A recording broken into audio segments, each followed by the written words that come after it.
नमस्कार दोस्तों। आज कहानी गोष्ठी प्रतियोगिता में जो कि नवी डोगरी संस्था द्वारा आयोजित है, एक बहुत ही सुंदर शिक्षाप्रद कहानी प्रस्तुत करने जा रहा हूँ। उस कहानी का नाम है गहरी नदी का बहाव सदैव शांत होता है। Indeed deeper reverse flow in majestic silence. 30 वर्ष के अंतराल के बाद दो मित्र मिले। पहले मित्र देखने में शांत, शिष्ट, भद्र और विनयी था। पहले जैसा ही था। उसका आचरण, उसका व्यवहार बड़ा सरल था। दूसरा मित्र थोड़ा चुस्त था। आपसी औपचारिकता, कुशलक्षेम पूछने के बाद दूसरे मित्र ने अपने गाड़ी में उसे घर छोड़ने की प्रस्तुति की, प्रस्ताव रखा। वास्तव में वह उसे अपनी मर्सिल गाड़ी दिखाना चाहता था।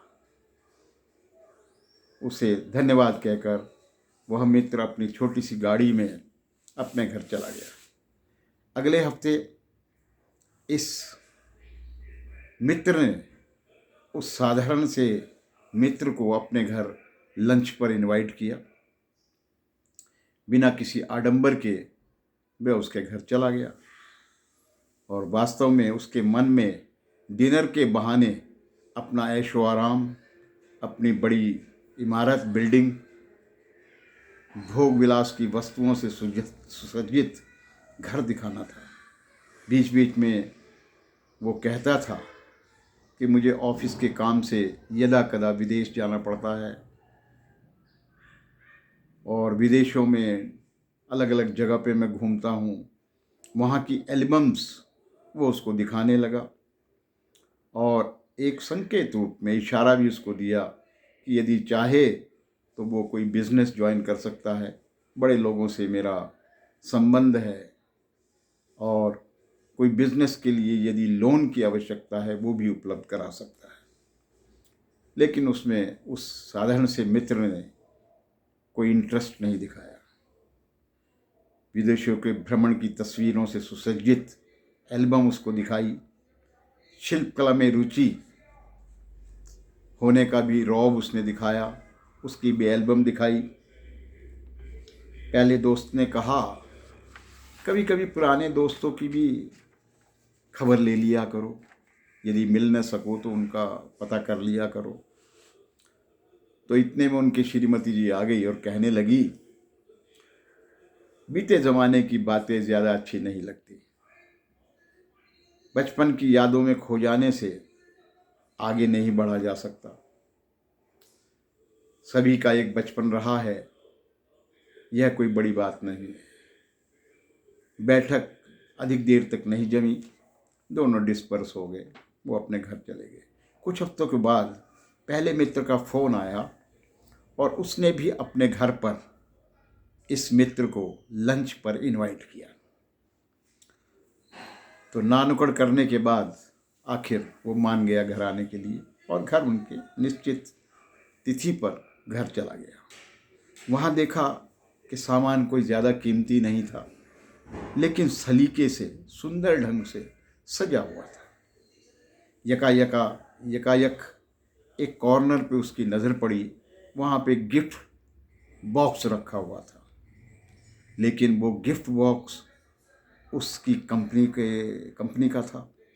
तो उसने पूछा, ये तो हमारी कंपनी का लगता है, आपका कोई परिचित है क्या वहाँ पे? कहने लगे, हाँ, ये मुझे डेविड ने दिया है। डेविड कौन? David Thomson? हाँ, वो तो हमारी कंपनी का एमडी है, उसने आपको दिया है। मैं जहाँ तक जानता हूँ, डेविड का इस कंपनी में 30% का हिस्सा है और 70% एक और किसी दोस्त का है, और ये बड़ा भूभाग भी उसी दोस्त का है, भूखंड भी उसी दोस्त का है। खैर, बातों बातों में उसको अंदाज़ा हो गया कि ये वही उसका दोस्त है जो उस कंपनी का 70% का मालिक है। तो उस दोस्त को समझते देर न लगी और वो शर्मसार हो गया। एकदम उसके पैरों के नीचे ज़मीन खिसक गई मुंह पर हवाइयाँ उड़ने लगी।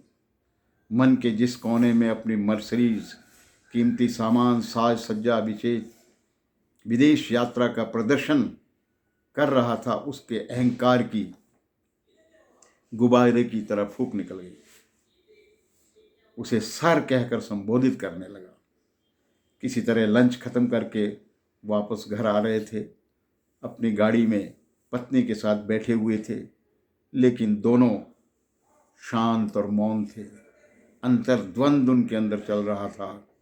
अपने प्रति दंभ, गरिमा और अहंकार का घड़ा फूट गया उनका, और मन ही मन उस दोस्त के प्रति सम्मान के भाव आ गए जिससे मुझे वेतन मिलता है।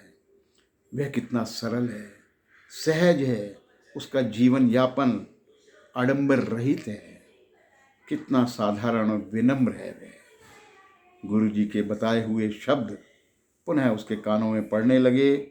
अनानास उन्हें याद आने लगे। जो नदी जितनी गहरी होती है, उसके बहने का शोर उतना ही कम होता है। Indeed deeper reverse flow in majestic silence. ये एक सत्य है। ये एक इंग्लिश की स्टोरी थी, उसका ट्रांसलेशन है। आपका बहुत बहुत धन्यवाद। Thank you.